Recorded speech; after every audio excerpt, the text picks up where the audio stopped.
your spouse might feel very lonely and hopeless because you haven't communicated the vision. You have to very clearly communicate the vision. They want to be on board with you. Welcome to the Quick Talk Podcast with Joshua Latimer, where we discuss business, life, family, faith, struggle, fire, pain, and ultimately winning. It's time to take massive action. Look, I can't work harder on your life or business than you do. It's ultimately all on you. You know, God created all the food the birds would ever need, but he doesn't put it in their nest. You've got to go get it. 10 out of 10 people die. So how about doing something today that actually matters while you still can? Hey everybody, welcome to the Quick Talk Podcast. I am here with my beautiful, stunningly gorgeous high school sweetheart wife, Ashley. How the heck are you, Ash? I am doing so amazing. Well, that's good. That's good. You know, I had to drag you into our new office in Ludington because I got a bunch of messages and emails saying, can you please have your wife back on? I've been forcing my wife to listen to the podcast with your wife. And I mean, that's kind of cool, right? Yeah, I think it's actually because I'm actually funnier than you. Well, that's scientifically impossible. That's scientifically impossible. No, you know what I think it is? I think it's because this is one of the most difficult parts of running a small business is the marriage, the relationship at home, the kid stuff, tying it all together, the difference in perspective between the man and the woman, in a million more things. And I think it'd be valuable if we could talk about that for a few minutes. Well, I know when I first got it started, or where you got started, I was completely overwhelmed. I was totally underqualified to be an entrepreneur's wife, to be completely honest. I remember being like so desperate, like that I would Google entrepreneurs' wives and they looked so shiny. And I was like, this is not me. This is not who I am. How am I ever going to be able to do this? Like, how do they look so shiny? I have bleach on all of my husband's clothes and like I shop at the Goodwill. I mean, I love the Goodwill though, so let's not be hating on the Goodwill. But when you can only shop at the Goodwill, that's when you like don't love it as much. But when you get to for fun, that's a different story. Well, there's a disconnect between the actual run-of-the-mill day in the life of a small business owner and what the perception of a business owner is. And a lot of the people listen to this, they don't even call themselves entrepreneurs, right? They just say, I'm self-employed, or they feel like they're a technician, or they hope they can get smart enough someday to figure it out. You already are. You already are. But there's a lot of mental shifts that have to happen for you to kind of really have like a CEO's mindset and stuff. And it's difficult when you have no money. And I remember for a Christmas present one time, we got tickets to go on a cruise because Ashley's family was super awesome and they wanted to take all of us with our infant son Maverick. We have 5 kids now. We only had him at the time. Take us on a cruise, which was really cool. But we were like completely broke. We go on the cruise, and what happened when we got back, Ash? When we got back, we had found out that our power had been shut off and our basement had flooded because we couldn't afford to pay the bill. Because we couldn't afford to go on the cruise. The cruise was like...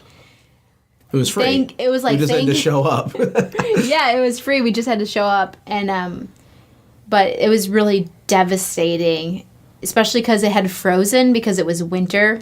So our sump pump had leaked, and we had an ice rink in our basement. It was, and everything in our refrigerator was rotten. It was a disaster. It was beyond a disaster. I didn't feel like much of an entrepreneur when I walked into that house and realized what happened. And you probably didn't feel like very fancy yourself, right? No. I think it's real. There's some really hard parts to being an entrepreneur's spouse that aren't fancy. I don't know how to really describe it because it's been my life for so long. But that's maybe the hardest part is trying to explain it to your family and your friends who it's really hard to grasp what your life really is like. And feeling alone in that is really difficult because I feel like the business owner sometimes doesn't really understand what the spouse goes through. sometimes during the hustle times, like let's say you own a window cleaning business and you're gone all of June probably. Like June, when everybody else is going on vacation and having fun and their kids are out of school, they get to go camping and do all this fun stuff. Well, that's the time that I'm like a single parent. Or when you owned your window cleaning business, I was like a single parent. And I did everything with the kids by myself because it was so busy then. And so sometimes you're a single parent, but then sometimes my husband would be home in the winter and it was amazing. Like, it's just really different than the average run-of-the-mill job. I remember sometimes I would ask, oh, please just go get a job. But then now I look at it and I can never imagine our life going back for you to have a 9-to-5 job. It would be really hard transition for us. And you know what? In the early days when neither of us knew what we were doing and it was hard and we'd fight and yell and scream, those types of comments would just take the wind out of my sails completely, right? Because if there's one person on the planet that you need to have in your corner, like it's a requirement for them to be in your corner, it's your wife. And when it's hard, you need that kind of pat on the back and encouragement, not the, I don't believe in you, go get a job. And that wasn't your intent because you need security. You want stability. And having a small business disrupts security and stability to the core. I mean, completely. How did we even make it through this? And why do we have such a clear understanding now? I mean, what are your thoughts on what you felt like then? And when you said comments like, go get a job or were negative about things and we'd fight, what would you do different? I don't know. What are your thoughts on that? Well, I do think, this might be just after you get a few wins under your belt, and your back's up against the wall and your spouse really pulls through a win, those little wins can really put some wind in your sails and keep you going and keep encouraging when they do get down. My favorite picture of what I think of an entrepreneur's spouse is, I don't know if this is exactly correct, but have you ever seen like a lion and a lioness cuddling? Mm-hmm. And the lioness is kind of like wrapped around the lion's neck. And it looks like they're like having a romantic cuddle fest. But then I had heard it was like a show that my kids were watching, and it said actually that is the lioness is protecting her husband's jugular, and that's actually a fighting position. And so there are certain things that us as spouses do have to protect our entrepreneurs from.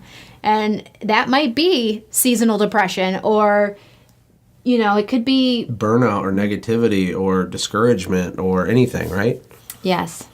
Yeah. And who gets the crappiest end of the stick with this? It's definitely the spouse, because the husband, or if it's vice versa, I don't want to have to quantify that every time. Just use your brains. Obviously, I'm talking about whoever's the non-entrepreneurial spouse gets a bad rap because your community, your family, your friends, the world, society, they give all the credit when it does start working to only 50% of the equation, right? What does that feel like on the back end when you're just a wife?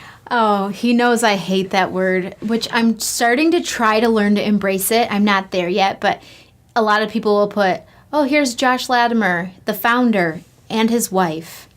Oh, you're just his wife? I'm like, it sounds so belittling. It should sound like, you're just his wife? Oh, congratulations. Whoa, you helped keep this ship afloat. If the captain doesn't show up to work, the ship goes down, When we were in Costa Rica, there's this lady down there, and she's just had a really negative kind of like victim mentality. And I feel really bad for this lady. She's in her 40s or 50s, I don't know, and single and really, really broke and poor or whatever, but she just has this, the world has screwed me over mentality, and it always bothered her to be around you for some reason. I don't know why. And she made a comment one time. She said, oh, it must be nice to have a sugar daddy or something. And I remember that and you're like the most gentle, nice person. You just lost it, right? I did lose my mind a little bit, yes. Because she didn't see all of the behind the scenes. I think it's really important for the entrepreneur's spouse to have a role you have a role no matter if you have it defined right now. I think it would be really a good idea for people to define what their role is in the business.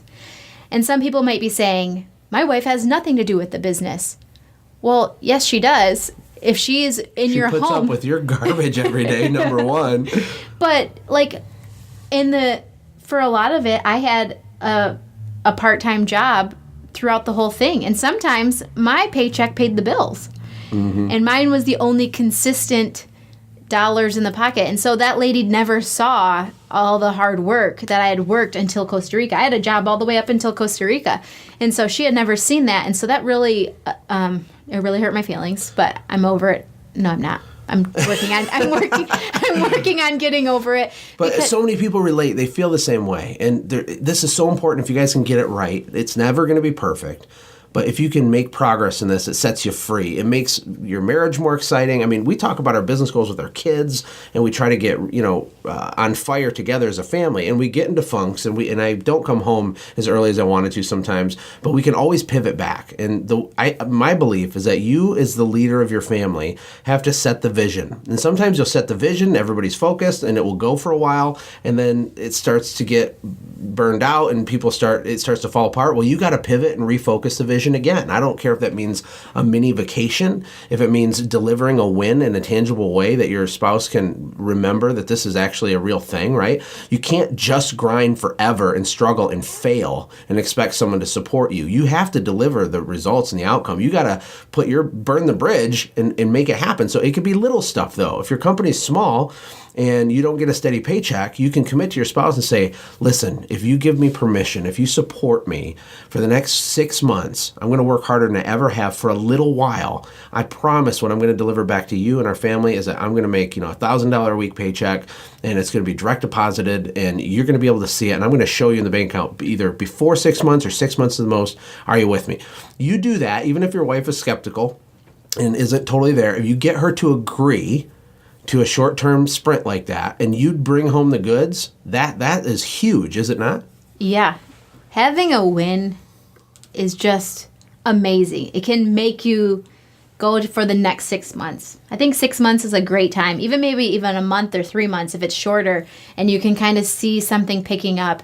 It really just put some fire in your butt. Right. When we took our kids to a water park, when I was building the Automate, Grow, Sell boot camp, the original boot camp, I was shooting over 50 videos in Costa Rica, working dark to dark basically for several months, putting together all the content and the structure of it and all this stuff. And my kids were like, Dad, we want to play with you. I'm like, I want to play with you. Like, I so want to play with you. I want to get this project done. It's really important. Here's why. And here's how we'll be able to help people, and we'll be able to help our family, and it'll be awesome.